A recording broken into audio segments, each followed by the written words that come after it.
Welcome back to ESL One Katowice 2019 and to the grand final. Best of 5. Got a few worries on my mind though that we won't be seeing all 5 games. Certainly not on the basis of the first game where Team Secret continued their domination here. They've gone 14 games in a row without defeat and yet another win over Team Gambit. They've done 5 out of 5 now and Gambit just haven't had any of the answers. Can they have an answer in Game 6? A question we'll pose to Cat, Blitz and the Has on our panel right now. It was already a tall order, and I feel like it kind of got bigger after Game 1, not lower. Well, I tell you what, though. We did have one question answered in Game 1. FNG, I know what your first phase ban should be. Shouldn't be the Jakiro. Probably want to ban that. Think about banning that Viper. Yeah, I don't want to spend too much time talking about that Jakiro ban. Obviously, as a Jakiro player, I was like, wow, okay, maybe it's back. Maybe I've missed something here. But it's been pretty garbage recently. Just shout out, you know, I'm just trying like you, like I'm trying to get some buffs. Sorry, I'm. But why is it first phase? That's got to have been a misclick, Will. Real quickly, I just want to say that Purge is the best. Yes, he is. Purge just actually sent me like a really long message. Okay. Basically just saying that I was wrong about the magic resistance thing. Oh. The whole 25% just because you have, there's a lot of math that goes into it, and as you expect, Kevin know exactly what he's talking about. But it turns out you go down to like 7% magic resistance. Okay, all right, that doesn't sound quite so bad then, because I was thinking, holy Moses, you'd never pick Terrorblade ever again on that basis.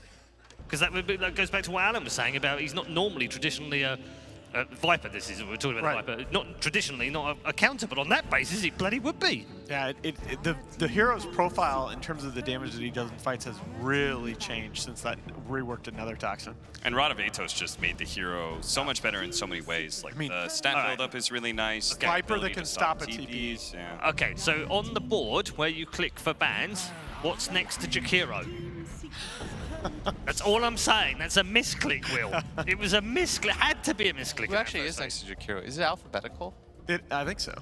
In the J, K, L. What are their J? What J or Keeper of the Light? If you have it alphabetical, it would be Keeper.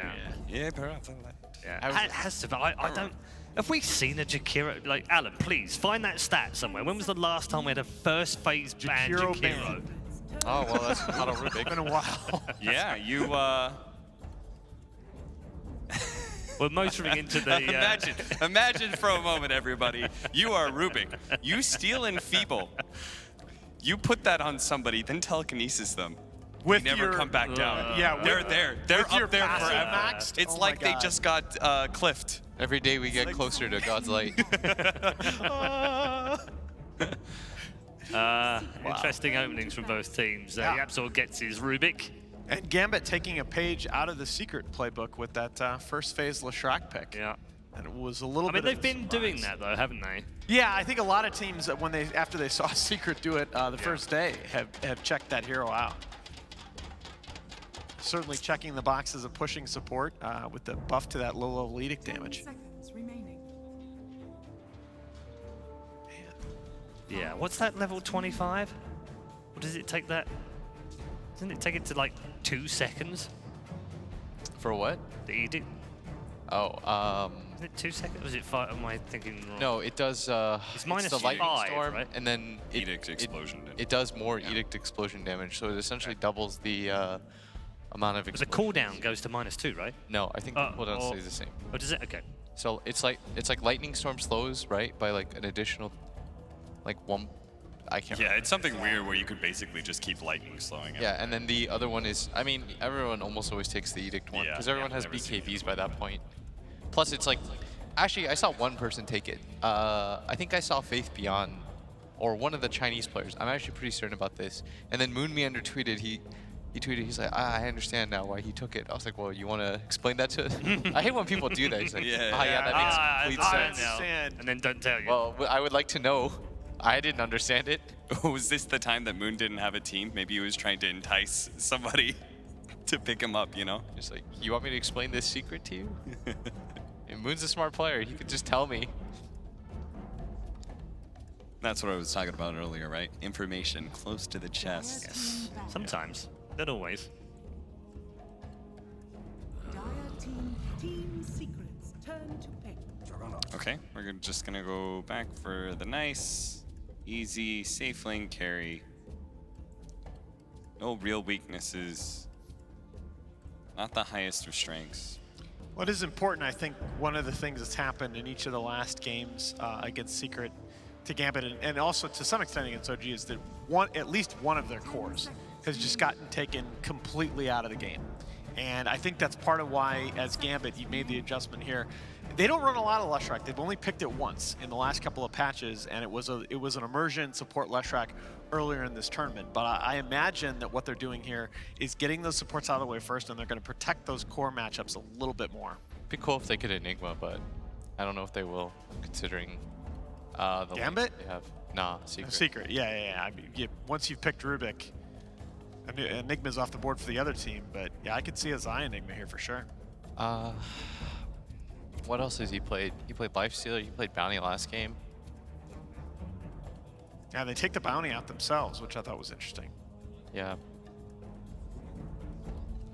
I feel like he needs to be able to initiate fights. That's why I suggested the Enigma, but I'm not in love with that idea. That's the other thing that's made Zai so hard to play against here is the hero pool has just exploded for him. They take Puck. And that's definitely a flex pick. Yeah. It's a pretty nice Puck game so far. Yeah, you like the matchup a lot versus Lesh. It can be an effective hero versus Jug as well. Sure. We haven't seen Aghanim Scepters on Pucks, but it is good versus these heroes that go Magic Immune. I just feel like they need more... less single target. I really like Kazu's suggestion. He's like, pick some offlaner that can actually lane. Okay, so wow, that's a little bit of a pivot from what we expected. There's going to be an immersion. Nyx Assassin tells you that Leshrac is going to be in the core position. I've liked what I've seen from Leshrac as a 3 in this tournament. It does, again, goes away from that single target offlaner toward more of an AoE magic damage presence. It's just Nyx is really nice against Puck too. Yep. Because every time you orb, you can catch him with the Carapace and then lead, follow the stun. And hopefully Same you get goes with kills. Bottle. Yeah. Yeah. It's actually really valuable against. It's really weird that Secret just left this out there. So they take Considering the strength of Immersion, Nyx Assassin, and then it's already a good game for I like it. Troll. Yeah. Troll's super good versus Jug. He actually will do well against Leshrac. You can't die versus Omnislash. Yeah. The other thing I really like about this Troll pick is that it keeps the mid lane matchup open. Right, both the Puck and the Troll can go in the mid lane. So we're recognizing here, we've talked about how good second pick has been throughout the tournament. Gambit here are going to have the overall last pick in this draft, but Secret have 2 cores that can both go in multiple lanes. I feel as though this isn't going to be a mid Puck. Yeah, I would still guess that it's going to be an off lane Puck and a safe lane Troll, and we'll see the mid with the last. But it's just important that Secret preserve that matchup flexibility. Especially since the fact that you're facing up against a Juggernaut, there are so many matchups off lane against Juggernaut that are poor. So there are very few like Pango, Puck that you just know the lane's pretty free for you. Can't you just take like Monkey here on Secret and then put him mid? Yeah. That's what I would have. You don't know what the Gambit pick's going to be. I don't know. Yeah, but you gotta choose something by that logic. You never know what anyone's gonna pick when you don't have last pick. Fair enough. I think I would actually like to see what you were suggesting. I'm like, I think Monkey's decent. I'd like to see a pick that preserves that flex value, so you don't have to decide on your lanes until you see that last pick of Gambit. I'm just messing. You could pick OD on Gambit. I think both could, actually. Definitely like OD against the Troll. Don't like it on Secret. I think it's kind of slow, and you're matched up against Nyx Assassin as well. I know, not to replace Kyle. I know you two have gone on and off about that. Okay, Pango banned from Gambit. Visage still in there, by the way. Yeah, that makes the Visage definitely a lot better. Right. Yeah. If I were Secret, I would probably ban the OD. Yeah, I think OD, and it's also a hero that FNG is super comfortable with. We should also mention that his Shadow Fiend is still on the table. It has not looked nearly as good when it's not paired with the Visage. 5 seconds remaining. But it is still an option if Gambit want to go in that direction. So they indeed ban the OD. And they actually take Venge. Again. So this is gonna, is this core Venge? Or is it core Rubik?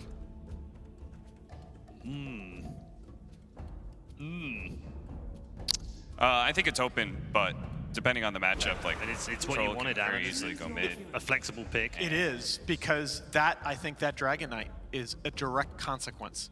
You're looking at Secret's lanes and you're saying, wow, what core is going to be where? Right. And I think that forces you to go a little bit more conservative than you otherwise would like with that last Dragon Knight pick. I like that DK pick. It's really nice against Puck too.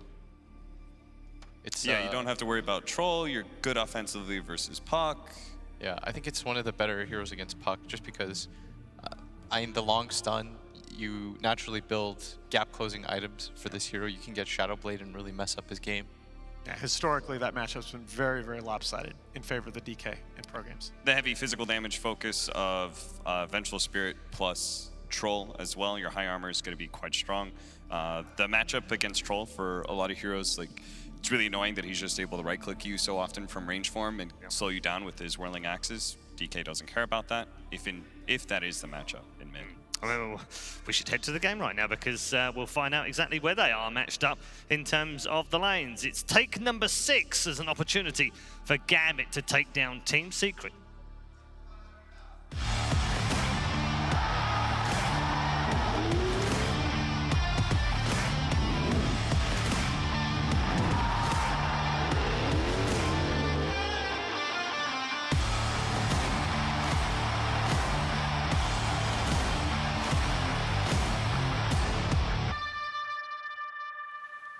Game 2, ready to rock and roll, ladies and gentlemen. Team Secret versus Gambit, and we are seeing a different approach from Gambit this time, changing it up a little bit. We're not seeing any Doom on the offlane. They're going for something a little more meta. They get the Leshrac for Older Coolidge. We'll see a DK on Alpha Ninja. They've changed it up. It's a different approach. Is it going to be any better, though, Fogged, against what Secret have? It's a much faster paced draft is the big thing that I'm looking at. I looked at the last game, and they're very cooldown reliant. Sure, in this one, they're still kind of relying around that DK form if they want to be rallying around it, but besides that, they can play very active. They can be constantly taking the fights versus Secret, which I think is extremely important versus this team, as we've seen how Secret just dictates the pace a lot of the time.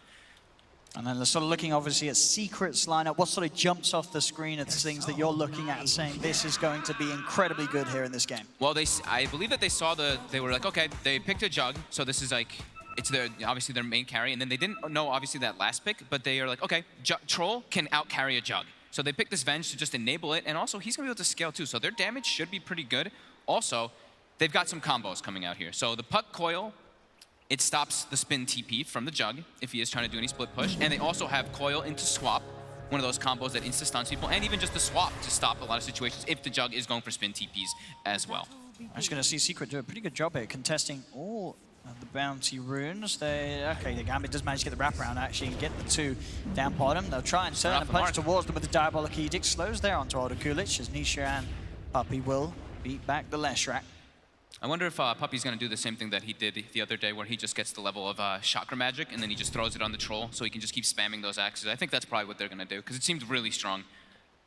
Thanks, Purge, for pointing that one out, by the way. We need to get to see it. Some crazy stats here. The current Secret having the top squad land win rate, only beating that of TI5 Secret. So we're seeing a new age and new records here being broken by this current roster of Secret. And immediately they do get that Chakra, of course. He uses the double axis, secures range creep, and already will have a bit of a level advantage. And already puts pressure. You already see Nick's immersion's like, okay, we need to actually cut the wave to make sure we're not versing a level 2 when we're both level 1. So that's going to be a very nice lane for Secret down bottom, as we saw them do that the other day. So, I mean, which lane would you say you're likely to see Gambit have the best chance of cutting even or even coming ahead during the laning stage? Mid should just be even. Top should also just be pretty. Top, the thing is they can put pressure on. Like Yapso with the Fade Bolt is just annoying. So I think mid is probably like the one that they're going to go even. Top should go relatively even. The Jug should be able to farm, but getting kills on a Rubik and a Puck is pretty unlikely. So Nisha do a good job here of chasing down Older Coolidge. He's going to try and hide in that common spot. And Nisha is going to come and hunt. Doesn't quite find him, and Older Coolidge will go for the safe escape. TP's back towards the tower. Very sneaky. There's Yapso and FNG giving each other a bit of support love, making space for one another's cause in this lane. Zai and Hack fighting for the farm.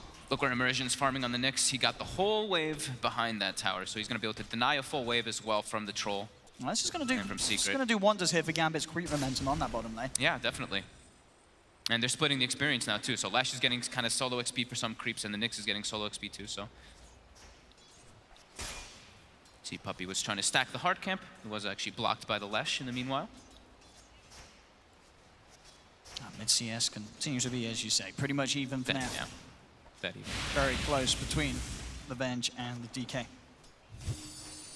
They just keep poking up here. That's the thing, is they do have this double ranged that's going to be just threatening a little bit. Not like killing anybody, but just keeping them low and just not really letting them get too aggressive. As Yapso actually steps up too far. The hack. He's got the Blade Fury. Yapso pots the stick charges, but Yapso making a rare misplay there, coming a little too close to the Jug and gives up first blood to Dahak. Zai's going for a kill here. He actually skills the silence at level 2. He's committing forward here. Dahak will go down. They do. They get the 1-for-1. Zai still very low. FNG will be interrupted by the telekinesis. Zai getting a little bit of time there with the Sao to heal him up enough to stay alive. What a play. And make sure that he gets the double kill.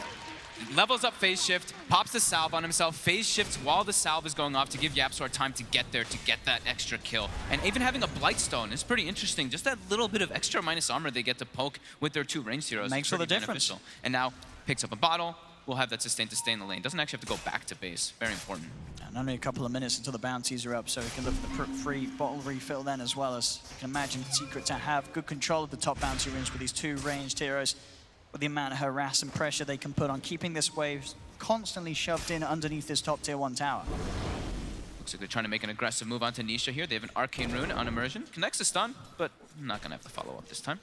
Yeah, Olderkulic's just going to focus on finding the farm in this lane and denying as much as he can from Nisha. They have another stun up. Well, they'll try and close the gap. They do get the follow-up. The splitter, but at the same time, top lane, they find Yapso once again. The second time he's been caught out of position on the Rubik. Bottom lane Secret trying to strike back onto Immersion, but he's able to keep the distance. Yep, so getting a little bit too over-aggressive there, stepping up there. We'll be able to refill the bottle of Zai. So the death still hurts, but at least they get, you know, at least they get that out of it. Some slight thing. As mid, yeah, it's just still that even. We're not gonna look at mid. It's just a straight-up trade, as you say. Very unlikely to see one of these heroes die as well in this 1v1 matchup until some sort of rotation comes in from either support. But at the moment, both side lanes, with the pressure that's on from either team, it's going to keep the lanes pretty static for the most part. As Dahak, CS 18 for 6, Nisha down bottom 20 for 4. Both carries having a decent time in the lane. Puppy gets the level of Blinding Light, actually pushes them into the tower here as they're trying to make an aggressive move. That got a bit scary there. It looked like he might actually have gone down if he didn't do that. And of course, this bottom lane, very hard really to dive, as you say, for that reason. And also Nisha, you can't underestimate the extra bit of magical damage that he can throw out back at you if you do start to try and dive upon him. Yeah, I mean, Yapso there with the staff.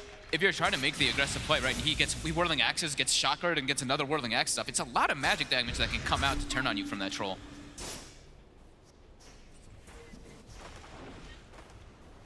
Still 5 minutes, less than a 1k difference between the teams, 2 for 2. This lane though, usually what you want with your Nyx Lash, when you have that like double stun, you want to be getting kills out of it. And what Secret's actually able to do right now is just make sure that their Troll is free farming, not under too much pressure, and they're even slowing down the Lash's farm by quite a significant margin. That's sort of the biggest difference at the moment, that Olderkulic is falling behind a little on the farm. Top lane Yapso, again, they'll be able to chase him down with the Blade Fury. Healing Ward's going to be able to keep Dahak and FNG more than fine. It's the 3rd time Yapso's died on this top lane. Zai is trying to stand his ground and punch back with the magical nuke damage. It's not enough to kill them off. Mid lane Alpha Ninja actually leading in with the Elder Dragon form. Mid one realizes he has to go for the TP out back to safety. He'll go top, he's got a shrine ready. As he'll head over, have the shrine to heal him back up. But it's a lot of deaths from Yapso early on. We don't normally see him die this much in lane. No, he's not going to have, usually he has Arcane Boots by now, right? So he's going to be slowed down on those by quite a bit. And it was just like him stepping up like out of position too. The Dahak did a great job of just identifying that both times when he was able to get the spins off on him. Yeah, every time just dying to Dahak's Blade Fury. Yep. Dahak 1-1 and 2. He'll be a very happy safe lane Jug. Yeah, with phase boots now too, it's even better chances to try to go for those kills. Alpha Ninja going to keep the pressure on in this mid lane. Mid one has to respect the Dragon Knight during the Elder Dragon form. It is about to wear off. I think it's really important to see what Mid1 did there, how he didn't TP to the base, right? He TP'd to like the shrine area to make sure that he can get back to that mid as fast as possible. Because if you don't go back there ASAP, you're gonna get a lot of tower damage done when that DK does get there. Nisha trying for a bit of a chase. Immersion will turn with the stun. Wonder Kulich following up as well, but not enough damage really to go for a kill on Nisha, especially when Puppy's there on the high ground by his side. As Nisha will be continue to be able to find the farm on this bottom lane with ease. 38-7 on the last hits and denies. Both him and Dahak continue to keep very close with one another in farms. Spike Carapace comes out from Immersion. Nisha waits it off. Last back's going to be there. The stun from Older Kulich actually missing the two of them. As Nisha continues to chase, the slow's there to allow the Illuminate to hit, and Immersion will fall. Nisha getting the kill. He was stepped up really, really deep in the lane. They got actually, I think, like the second hit route, which allowed them to, the ensnare, for them to be able to get that follow-up chase. And that's what we're talking about, the power of that chakra magic, and even just the relocation, like a movement of people with the blinding light, just that pushback, forcing that Leshrac not to miss both. Dahak very close to having a level 6, so once that's there, that extra bit of kill potential, obviously less so onto Zai, who has got ways to play away from the Omni Slash, but more so against Yapzor. He does have to be very careful on this top lane. He cannot afford to feed more kills to the Jug.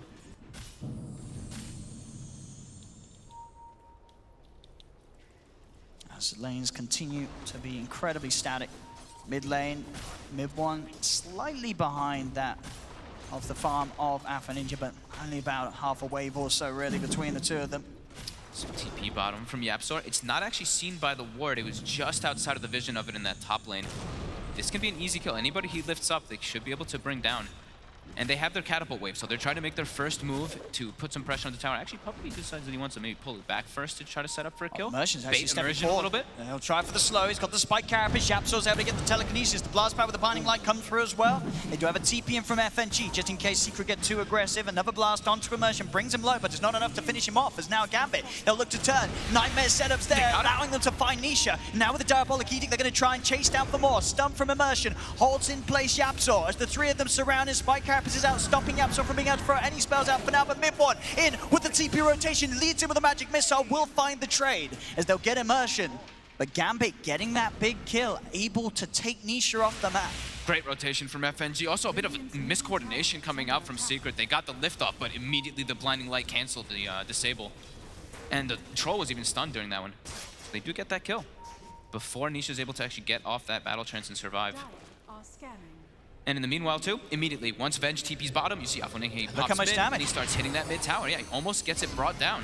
They are going to try and go for a fight upon the two of them. The Dream Coil down, Immersion goes for the stun onto the Venge, but they have 4 heroes here. Secret ready to fight back and punish Afro Ninja for his attempted push, as he'll get blasted out of the game. Zai getting the kill.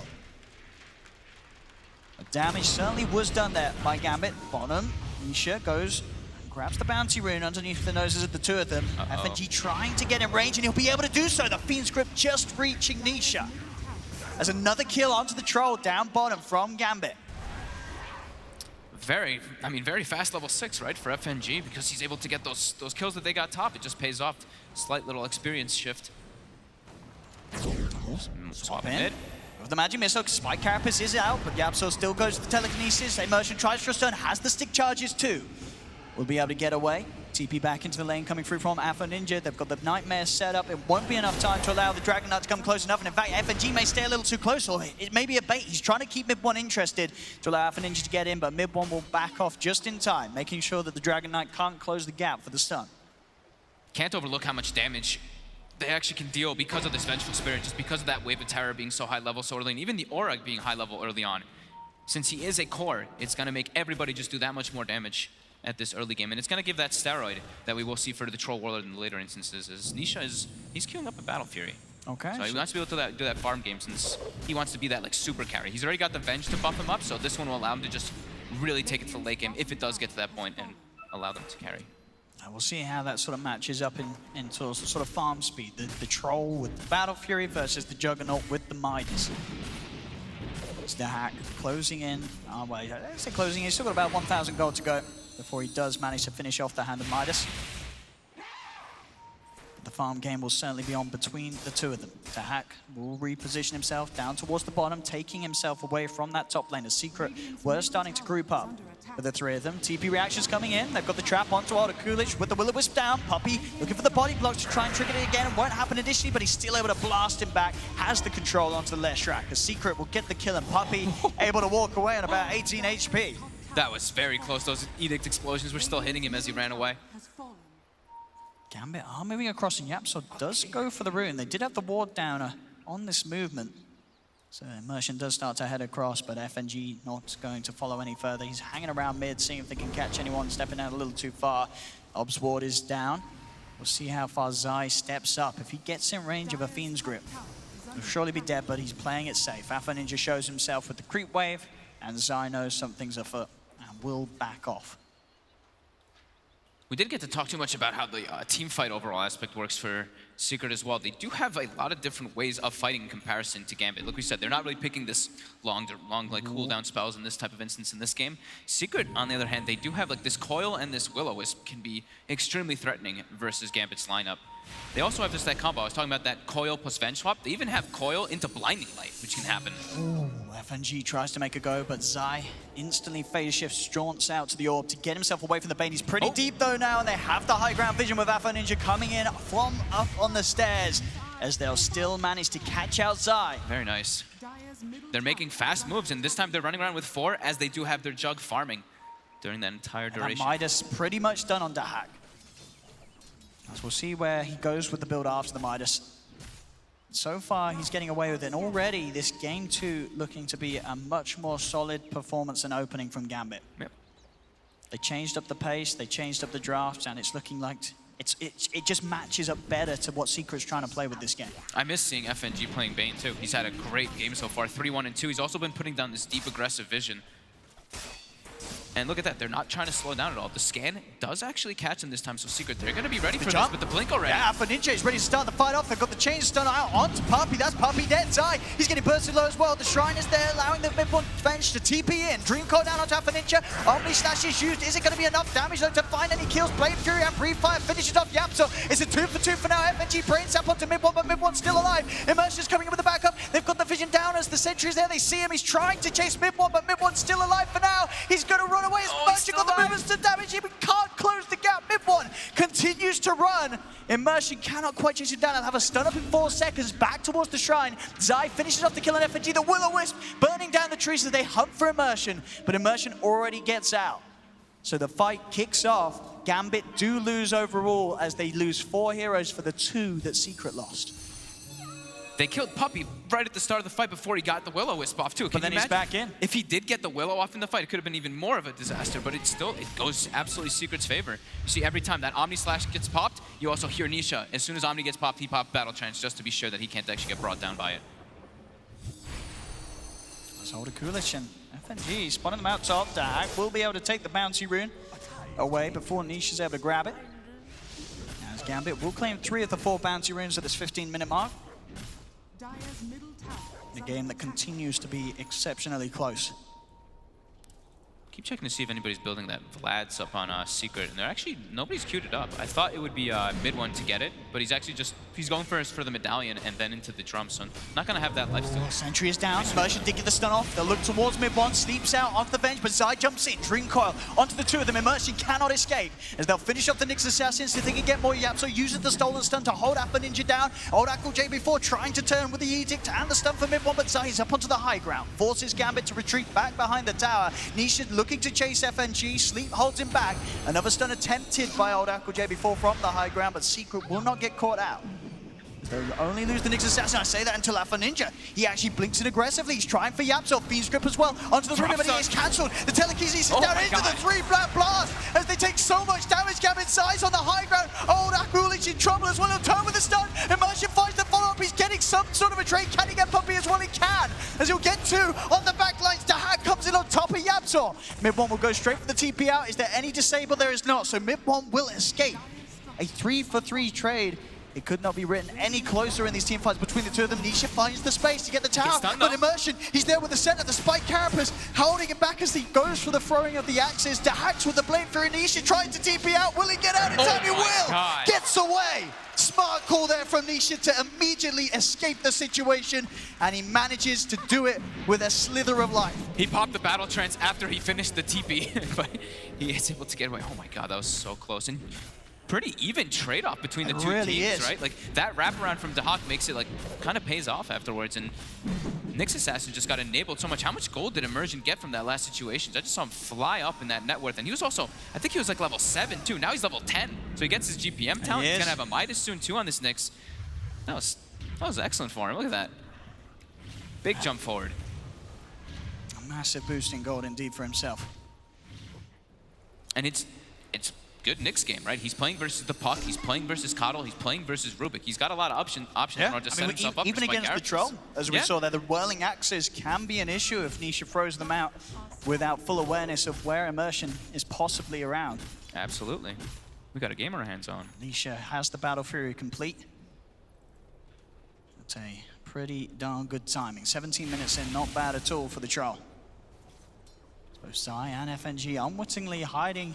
I'm watching this top lane. FNG, how's the timing on the Fiend's Grip? 5 seconds until he has Fiend's Grip, so may set something up. They have more moving in as well. Gambit's heading up his Zai. If they see Zai, they're going to have the crouches. There's FNG. The rest of the backups coming in. Is he going to be there quite in time? I mean, he's already used the orb.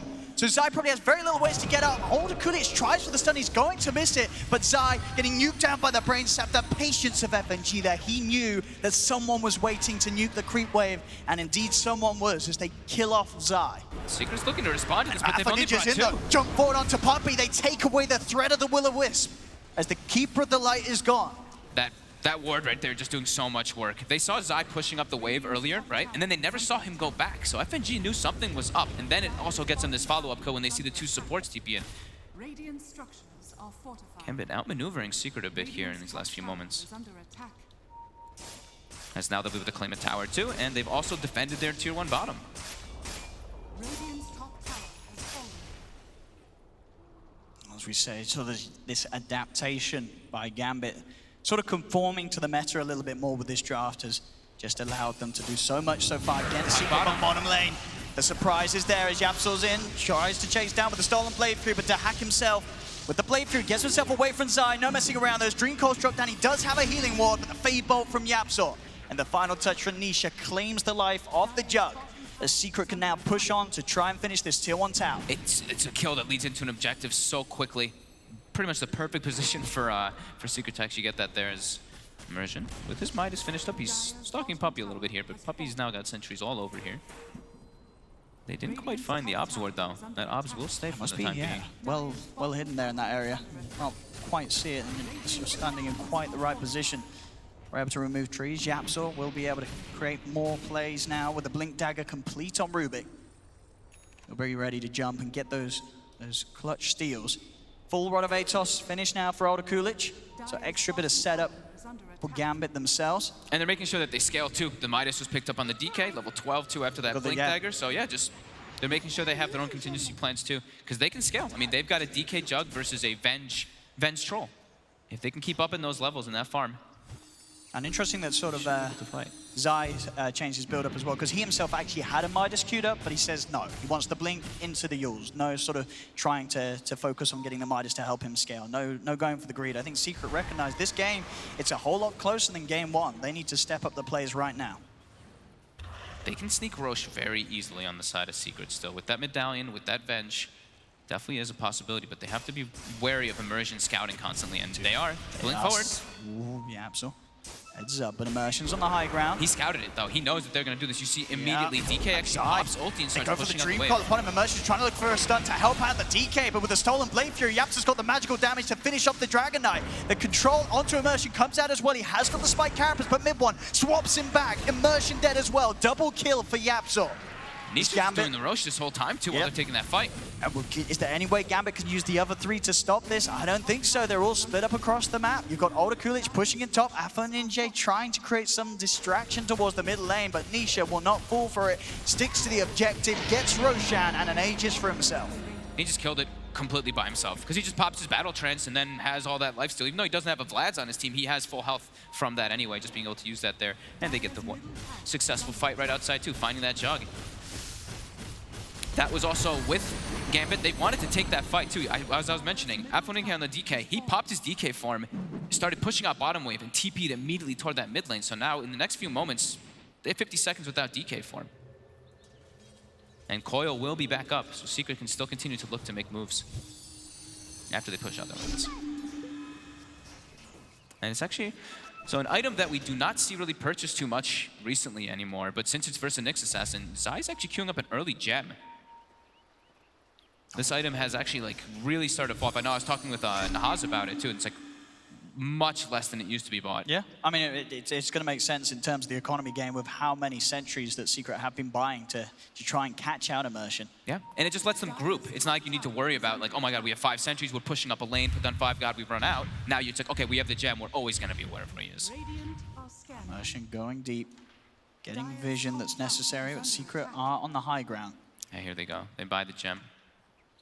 So now Immersion's game getting that little bit harder. There are still ways that they can catch out whoever the gem carrier is, as we've seen already. With Afoninja having this Blink Dagger, they have this solid initiation.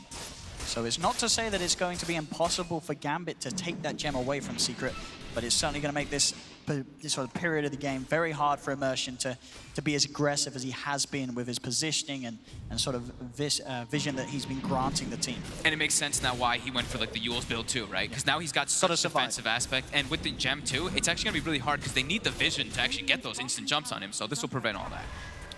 And now they're going to be grouping together with that Aegis. They've got the Venge aura too, so they're very strong with this. I believe Midwin's approaching a BKB too, not quite there yet, but Immersion, he's looking for a courier snipe, he's scouting it. Oh, it just flies right over him. He'll probably be able to get on the way back, but his vendetta is already happened. I mean, Secret's Secret's approaching the knocking on the base. front door. They are. They're going to the tier 3, but at the same time, look at Gambit. Gambit are also up on the high ground of Secrets. They've got the Diabolic Edict ready as well to help with the push. But Secret, they're pushing just that little bit faster. They'll even be able to start the fight off as they swap back Immersion. Immersion held in place by the Telekinesis. That's the Nyx Assassin gone. As the top racks are exposed, Afoninja goes for a bit of a small blink there. Doesn't manage to get himself on top of any of the members of Secret. They're going to charge forward now. Dahack's ready as well to hold the defense. Zai jumps in. Quick silence to blast out with the orb. Gets himself away. They'll land a stun onto Nisha. But it's a tough target. He's got that Aegis. He's also got a swap in case of anything. Like Midwin's sitting back just in case he needs to throw his life away for Nisha. As Puppey will be the one who goes back. You can see Secret, they didn't want to like commit forward for a fight because Puppey wasn't there. He already used the Willow to slow down the push of Gambit. Small, solid trades that Secret do continue to win. Sure, the tier 3 down bottom did take a lot of damage, but they were unable to finish it off Gambit. Yeah, and it's not like it's the gold, it's only 4K, but it's the experience that's really starting to tell a tale of this game. The way that Secret's running around and just getting more off of the map. Even though Gambit went for the double Midases, Secret is 10,000 experience ahead. That's how do you fight into this troll with Aegis? Nisha. Such a hard force to stop at this moment in the Dream Conference side, laid onto the 2. They will tank the stun, in fact, on both of them as they try and get away. FNG does go for the Fiend Strip on the high ground to hack. He leads in with the Healing Wall, but the Healing Wall gets taken out immediately. Immersion has to buy back to help out the team. They'll turn with the Yules to hold Nisha in place, stop him from chasing them up to the high ground. FNG, he's caught away from the base. They get the stun from the high ground. They will kill off Puppey. Puppey buys back. He wants to join the force for this fight. Midwin also died. He just got the BKB delivered on the courier, but he got chain stun before he could use it. I see Gambit trying to go for more whilst the Venge is dead. Immersion heading up to the high ground with the spike carrot. It's Afoninja jumps in straight away with the stun onto Yapsor. BKB's popped as well. They've got the chain stun as well. The perfect setup for the 2-man impale coming out. The Diabolic Edict is finishing offside, but Zai gets the Yules off and he's still alive. Phase shift as well. Zai keeping himself safe for now. Another stun out onto Nisha. Nisha and Zai have to get out of here. Zai being healed up by the Urna, but Afoninja jumps forward. He's looking for the control onto Puppey. The Dragon tails out. Puppey brought back for this, and they'll kill him. Double kill for Dahack. Gambit pushed back the effort from Secret and managed to close a little bit of that net worth lead that Secret had just started to create. Such a beautiful swing. In Secret, we're playing pretty cocky right there. Just standing on there on the high ground with only 3 heroes. Puppey wasn't even there, and he didn't have the Willow available because he had to use it bottom earlier. And we're seeing just so much AoE stun as well. The split earths, the impales. Secret have to be careful how they step forward. If they can find an angle of Gambit, they have so much AoE lockdown a fantastic duration of the fight. And it's a fight where we're seeing Puppey just unable to get the Will-O-Wisp out in a good position. He's unable to sort of start the fight on Secret's terms because Gambit, they just beeline straight up to the high ground with Immersion on the front, ready to kick off the action with mid one dead. Dire are scanning. That's 1K lead still for Secret, but Gambit only showing, FNG.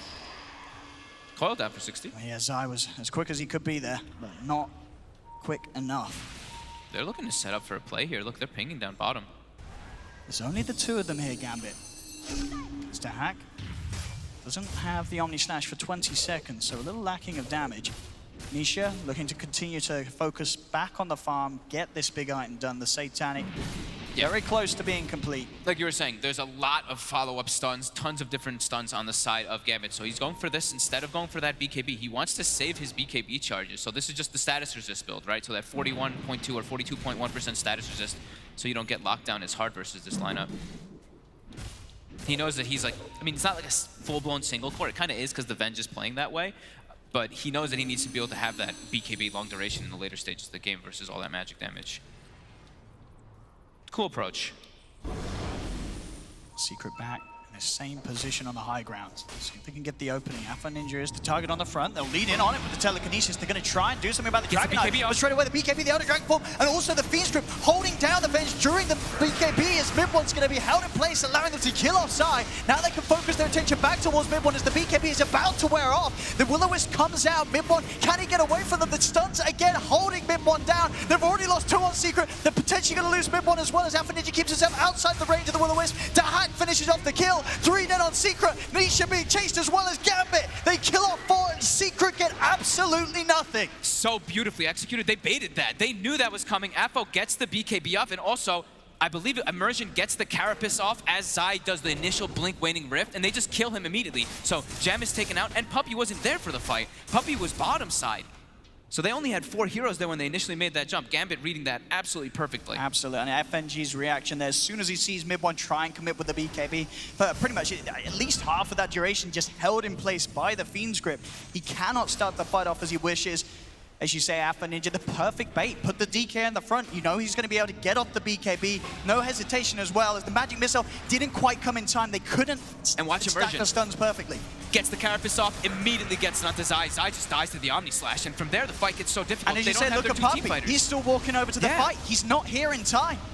They go for that fight. I mean, Secret, they started that, but they were not ready with the full team ready to go at the same time. And Gambit, they punish it beautifully. A Secret, they've got to tighten up their plays once again, getting a little sloppy here against Gambit. And Gambit, they're opening up a lead now. 4K advantage. I mean, the experience swing. I was just talking about how Secret had that huge swing. It's gone, I mean, 15,000 experience swing after that last play.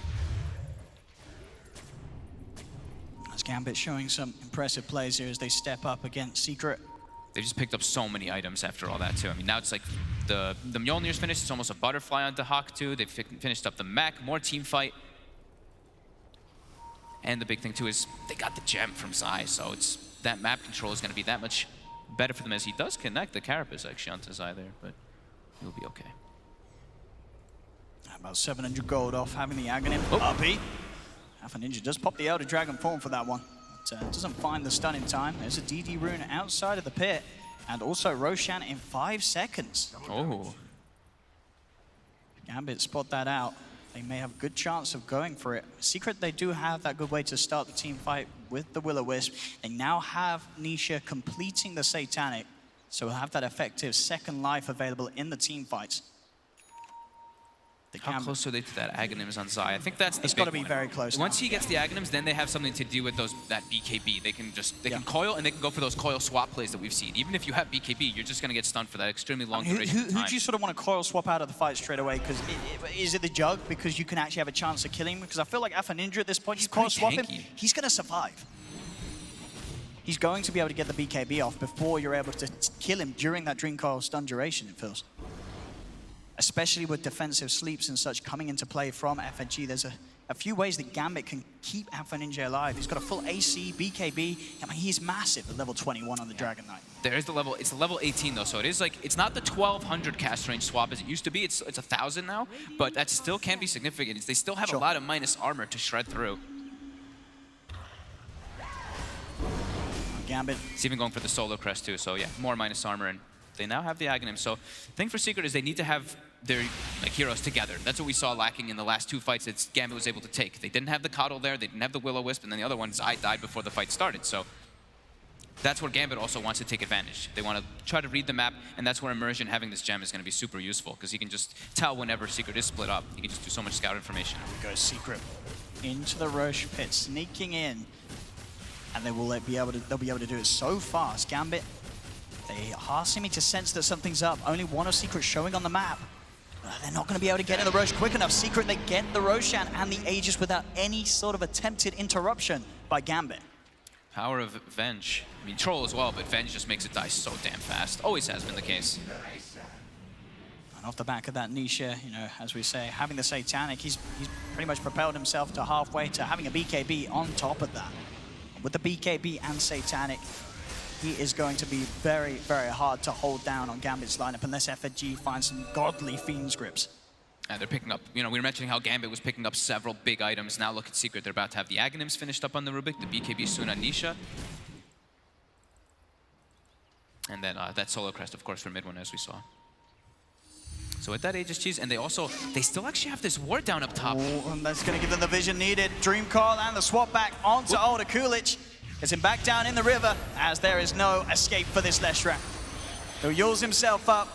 He'll try his best to run, but with the physical damage of the Solo Crest allowing them to get the kill, Older Kulich is dead for 70 seconds. The ward pays off. Instant pings come out from Gambit. He probably thought that he was safe because they actually walked by that ward earlier when they had the gem, when they got the Carapace earlier that connected on Zai, and they actually didn't even notice it, so.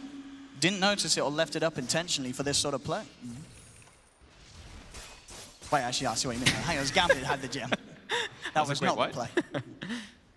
Anisha, BKB, pretty much ready to buy now. Yep. BKB, they pick up their new gem, so now they're ready to group up again versus that side of Gambit. And there's your Aghanims on Yabzor. Yeah.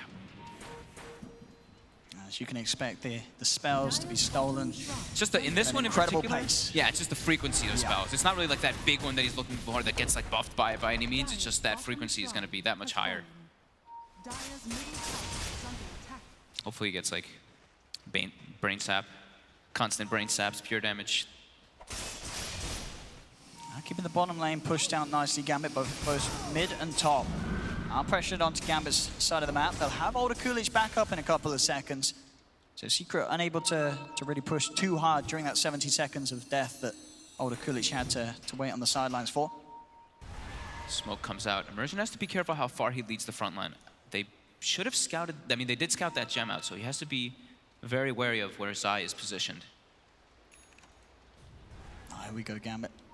On the high ground, Secret are playing it very safe.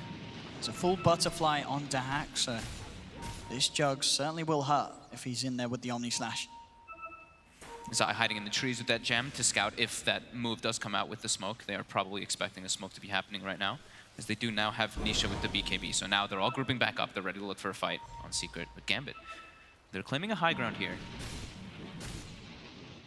Not falling for any sort of bait. I mean, they don't need to. Still 2 minutes left on the Aegis. Ideally, Gambit will want to wait that out before making a jump themselves onto any members of Secret. Nisha will also be happy with the passive time. He's level 23. He wants to continue to work towards getting that 25 and getting sort of that first damage-focused item on top of the Satanic BKB, as he has, of course, got the MKB queued up in an attempt to help him deal with the evasion that butterfly will grant to Hack. Yep. Both teams seem pretty okay, though. They're both still farming. They're not like, they don't seem at rush either. Because they do have that double Midas, like we said, on Gambit, so they are able to still scale quite heavily. It's just the problem is, at some point, they will have to be able to contest Secret's Roche. Like, even though this one, sure, Aegis and Cheese is still there right now, in the future, if it gets to that point, they have to be able to take it, because if Secret's just able to secure those every single time, it's going to be a problem. There we go, Secret trying to utilize this last minute or so of the Aegis to see how much they can take away from the high ground of Gambit and see how well Gambit can jump in and put a stop to this, but the tier 3's already taken. Nisha turning towards the racks. Look at the swap back onto FNG. Alpha Ninja will jump in. The Will-O-Wisp is down. Dreamcoil as well, holding Gambit underneath it. FNG focused first, as that's the Bane dead without buyback. Now Alpha Ninja trying to turn with the BKB and Dragon Form. Has the stun onto the Troll. Will-O-Wisp is still out and active for now, as they will at least manage to push Secret away from taking the racks. They'll keep the melee racks at a healthy 50% HP. The same time down bottom, Older Kulich did manage to push the wave right up to the racks, past and taking that tier 3 tower. So going for those split push measures, Secret will have to back off for now. Gambit's trying to get a catch of their own here while Secret's exiting, but Secret still have 3 members around. They just 5 seconds and it's gone. Oh, and look at Yapsor. He's actually in Dragon form and he has Dragon Tail, so he has the ranged Dragon form stun at the moment on my Rubik. Goodness. So they can do the swap into stun play. Yeah. Radiant are scared. If they can find the setup, the scan's going to come out from Secret. They know that Gambit are around in these trees. Jump forward from Yapsor. He's got the telekinesis to lead in. Have they got the chain stun perfectly? It looks like they have. The Junk's in trouble. He needs help. Is he going to get any time? He's not. That's the Junk dead. And he has no buyback. Dead for 80 seconds. Swap back as well onto Alpha Ninja. They'll stun him up. Nisha's in with the damage as both cores fall on Gambit. Buyback immediately comes out from Alpha Ninja, but without the Junk being able to get back into the game, they're pushing onto the racks. At the same time, down bottom, the reaction has to come in as mid one will push away Older Kulich, who nearly took away that melee racks back towards mid. The Dreamcoil holding Gambit in place. That's FNG dead for a second time. The damage again from Nisha allows them to kill off Immersion. Up to the high ground, chasing Alpha Ninja. He bought back for this. He has to be careful, using this BKB to retreat away from the push of Secret, but that will mean that Secret can finish off the middle racks. As Gambit, 3 dead for 30-40 seconds without buyback available. Secret know that they can go for more. Nisha has got now the MKB complete. A second set of racks at least being taken, as Secret get themselves back firmly ahead in this game. 26-21, 8K lead, 2 sets of racks. As hard as Gambit have tried here in this game too, Secret are now beginning to break them once again. How fast things change. They just have that like super long disable coming in. Yapsor, he gets that lift, then he gets the follow-up Dragon Tail after the venge stun. And yeah, like you said, no buyback on the Jug. 2 full sets. He was just about 200 gold off having buyback. Nisha is very far up. He has got the rest of Secret heading across. The V-Script's attempt to Zai's there with the silence. The Will-O-Wisp drop down as well, and Nisha, he goes to work on the Dragon Knight. The Dragon Knight getting melted. FNG tries to help out Alpha Ninja with a defensive brain sap. Nisha goes towards the easier target. Self-fuels will buy time here for Older Kulich. In fact, a hack. He's in with the Omni Slash. That's Nisha there for 100 seconds. Mid-one, he's got to go for the BKB and TP out. He will get himself away, but they'll also lose Puppy, as now it's Gambit's turn to take away the position 1 of Secret, and he doesn't have buyback. Nisha, we'll see how much Gambit can do with this 80-second window. The lanes aren't in the best spot. They have to just pretty much push mid and bottom as hard as they possibly can and go for that bottom racks. But they do have some time here. But a bit of a mistake there from Nisha, hanging around a little too close and not quite in a place where the rest of Secret could get to him in time. He just already used the Battle Trance, so like usually using the Battle Trance saved for when that Omni comes out. No, they're even going for a play mid though. They get Immersion, and do they actually claim their gem back? I believe they do. They do. It's on the ground.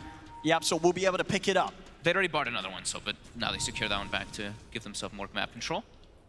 But Gambit, they're continuing to go, even without that Nyx. They've got a lot of push with that Edict. Puppy does have buyback. Nisha in a similar position that Dahak was. He's just out of money for the buyback. Gambit will find the melee racks, but the swap's there. Dahak, he swapped in deep. There's no way the rest of the team can get to him, as Dahak will fall. We talked about the coil swap play right there instantly. It's happening again and again, and now Gambit, the best they can do is just get out of there, but the wave of Terra mid-one gets the vision on the high ground, swap to cancel the TP. FNG will draw the attention of Secret back towards him and at least away from Older Kulich. As FNG will fall, Older Kulich will be able to get out of there. Secret pushing back Gambit. Gambit able to at least break something away from Secret, getting the melee racks. Secret's gonna go down for bottom though. This is 60 seconds. They have top and mid are pushing it in their favor. They're about to have Nisha back up as well to join the pressure. Let's see if they can get to that base and force out these buybacks. 50 seconds. By the time they get there as well, Zai will have coil available again. How long for the swaps? They'll have one of the swaps available. The second one's still gonna take another 70 seconds after that. I'm going to step up the armor as Older Kulich completed Shiva's guard on the Leshrac. He is very tanky with this Greaves, Shivas, and Aetos. Oh, the scan actually comes out. It's inside the Roche pit. This could trick them a little bit because it's hitting an illusion, so it's popping, but... I mean, they should see the majority of Secret stunning push bottom, so... That's the one thankful thing. Oh man, that could be so scary, right? You're just like, oh god, they could just be roshing there, but thankfully for Gambit, it is a little bit of a longer rosh time. Dire's bottom tower is under Secret will take that final tier 2 tower away from Gambit. Dire's bottom tower has I mean, for fallen. them, as we say, how long are we seeing on the rosh timer? 1.5 minutes until Roshan is back up. Secret can choose to play it safe and just wait for the respawn if they wish. How can they protect themselves, though, on the side of Gambit? It's so scary, just this combo that can come out. These swap coils, these swaps into lifts. They have the instant type of disables to follow up.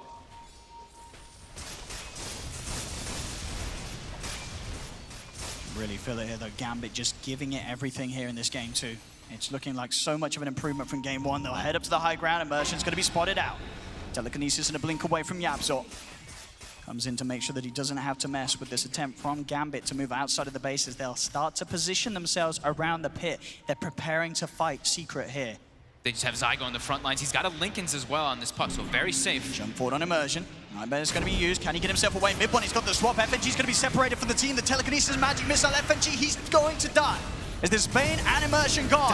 Dahak also in trouble. The swap away. He's been stunned so long. As Dahak will fall. Triple buybacks coming out from Gambit as they need to help Older Coolidge and Afro Ninja. Older Coolidge duels up in the air. He will fall as he cannot afford or be able to get back into the game for 80 seconds as his buyback 800 gold short. Zai recognizes his job in the fight immediately. He sees the Jug spinning. He doesn't care. He just throws the coil down on him. Jug is just spinning in place over and over. Nisha starts beating on him, and then mid one at the last second just gets a swap and breaks the coil anyway. So that coil is just... Immersion's just going to miss the fact that Roshan did just respawn as he headed out of the pit as it came back up. Secret themselves, they're going to head in. Nisha's going to see Roshan is there, ready for the taking. They're looking for the fight. They have the smoke first, and how long do we have on that DK form? It's wearing off any second now. Afo is not going to be ready to fight for Gambit. Yeah, especially without the Lesh as well. Without Older Coolidge, their offlaner, Gambit, are without the power to threaten this at all. They realize this. They're back to the base. And as Secret will be allowed to get this Roshan in pretty much record time there with the amount of physical and armor reduction they have. Aegis, Cheese, and Refresher Shard in the hands of Secret. Last time around with the Aegis and Cheese, we saw them take 2 sets of racks.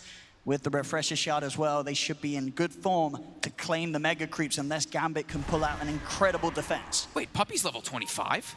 I mean, he does have the 30% XP gain, but that Coddle, already level 25, now has the Willow flicker, and he has the Refresh Shard himself. They might pass it to Zai anyway, because he's got that coil that seems just so damn powerful right now, but we will see, because Will-O-Wisp is also pretty damn ridiculous. Here we go. They start the fight. Nisha actually on the front, getting chain stunned up. They may be able to burn for the edge, but he gets the BKB and the Satanic off. So the first life of Nisha Stolen Grip not being used immediately. FNG turned upon. He's now gone 100 seconds without the Bane. As Secret, they'll look towards the racks, jump forward with the Omni Slash. They get the stun onto Nisha. Can they kill him off the ones? They can. The Aegis will be popped. The Will-O-Wisp is down. The Fiend Grip has the control. Have they got the damage to find the kill? They haven't. As Dahak will fall. They've lost 2. The stolen Omni Slash coming into play as Yabzor swishes and swashes around the battlefield. Oh, the Coolidge dead for good. 3 dead on Gambit. Secret brutalizing Gambit as GG is called.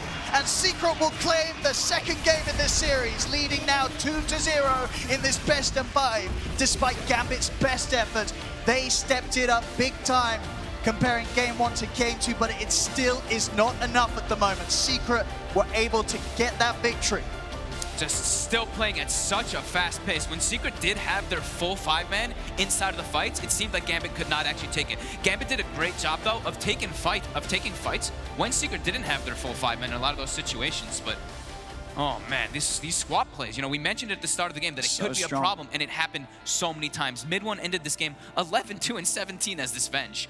Just getting these plays non-stop, and Zai with his itemization, absolutely perfect this game. Going for this Yules, just understanding how important he is inside of the team fights for that control. Absolutely, and Secret just continuing to show how scary they can be, even in a game like this where their opponents, Gambit, at a point they're able to get ahead of Secret. They're able to shut down attempts, but Secret, they know how to play themselves back into it. As momentarily, as you see around this 5-minute mark of the game, Secret were behind, but they knew exactly what they had to do. Wait for the Roshan, look to take fights at points where Gambit themselves were jumping in one by one, and they did it here in game 2. Secret again, another win to add to the streak. They need one more to claim the championship title here at ESL One Katowice. So we'll see if they can do it. But for now, we'll send you back to the panel.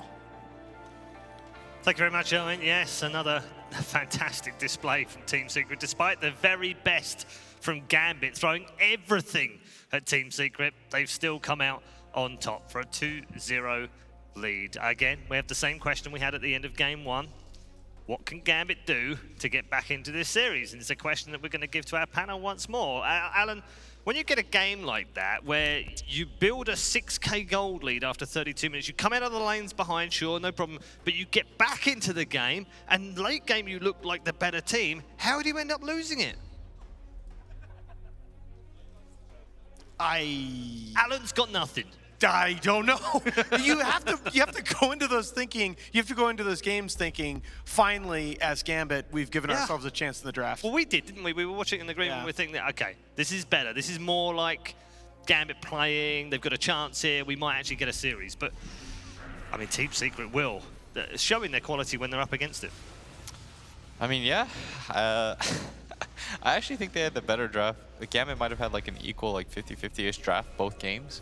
Especially in this one, like, losing this one is by far the most, like, it's just heart-wrenching because you can see that Gambit's like, okay, guys, we got it. Like, their hopes go, and just get dashed. And now you're 0-6 against this team. Yeah. And I don't even know how you mentally recover. Like, props to them, because after they got destroyed 2-0 yesterday, like, they're putting up a much better series overall. Yeah. I mean, let's not get too carried away. That was a much better performance this time round. Yes, absolutely. And ultimately, the team that won is the team that made less mistakes and just played faster. I think that, you know, there was some mistakes on both sides. There was definitely some stuff that Gambit could have cleaned up, which is hopeful. You know, because they are keeping pace for the most part with Secret. You know, it was like, it felt like in some previous series, especially I felt like a lot in the first game, Secret were bringing more numbers to some of these fights. They were actually like, I think I saw them 4-man into mid like 3 or 4 different times in both games, especially that first game. 3 different times in like 15 minutes, and it felt like Gambit was just getting a bit outnumbered in that regard.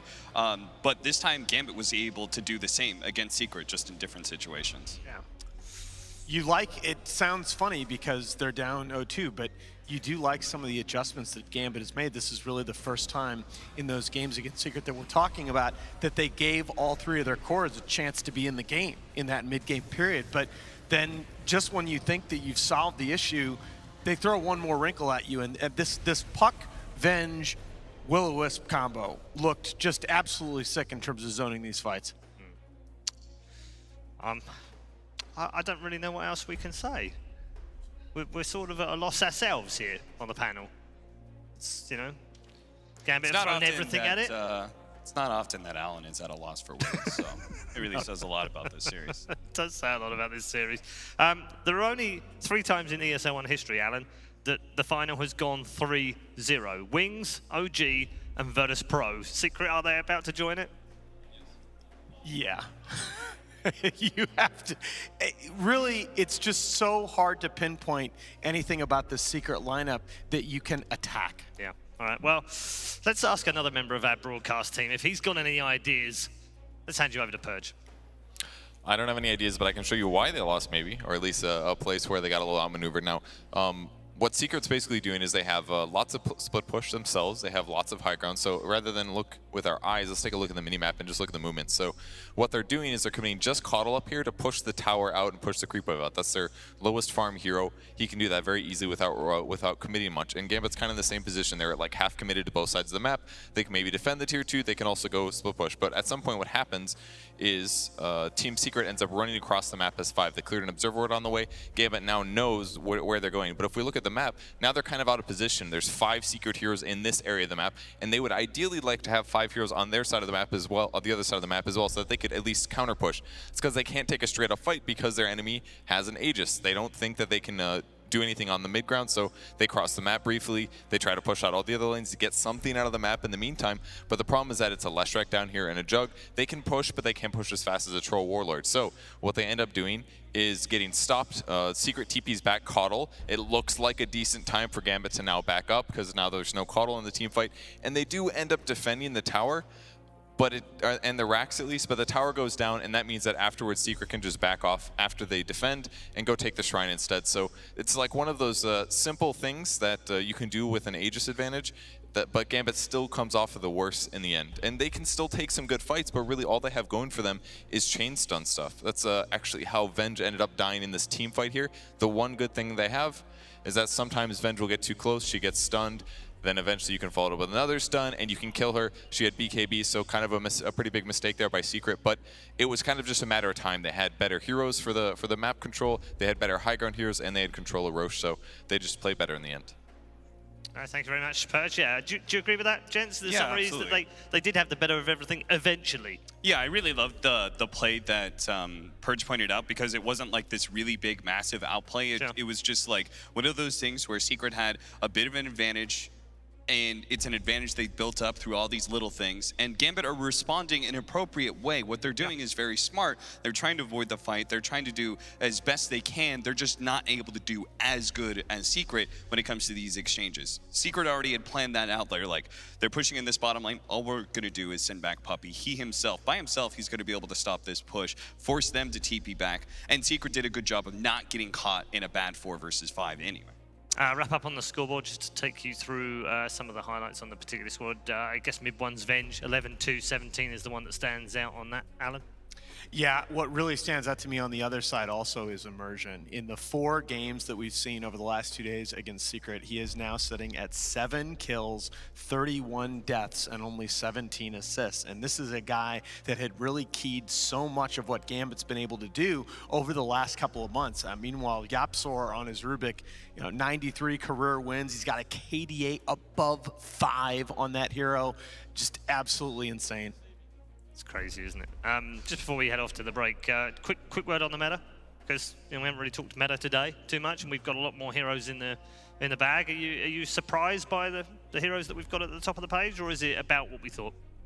I think it's about what we thought. I think everyone's trending towards this earlier game, trying to end the game style, as the top teams are valuing heroes like Venge more and more, because she doesn't really need items. She provides her aura. She's going to be that kind of sustainable core that can just sit in lanes, trade out farm. She comes in with her aura. She allows you to Roshan very fast. Heroes that artificially speed up your timing, I think, will always be popular in this meta right now. Very often, you get that pendulum effect in the new days of a patch, where the tempo of the game has gotten a lot slower. People begun to play greedier, and all of a sudden, the top teams swing it back in the other direction. Yep. So the top hero of this particular event, in terms of combined picks and bans, will be Lifestealer. 75. He's 8 ahead of Chen, which will... Chen and Coddle are the next 2? Second. Nature's Prophet third, actually, the most 64, and then Coddle with 58. So those are the top 4, and they're way out ahead of everything else. In terms of picks, though, it's slightly different. The Shaman will finish this, if we have one more game, we'll finish as the most picked, most played, with 25. But Nature's Prophet right behind with 23. Oh, and then really? There's a whole group of heroes. Really weird. Lifestealer, Tiny, Ember, Jug, all on 22. Coddle 21, Monkey 21, Leshrac 20. There's been a lot of those, and we've seen it across the board. So. Yeah, there are some of these heroes like Tiny, and I feel like a little bit with Lifestealer as well as Jug, whose priority was quite high early on in the tournament. They started getting banned, and then they also felt like they were being countered a bit more as we went through farther. But the supports are definitely strong, and I think the supports also made the difference in this matchup between Gambit and Secret. I think that it was an amazing Rubik game.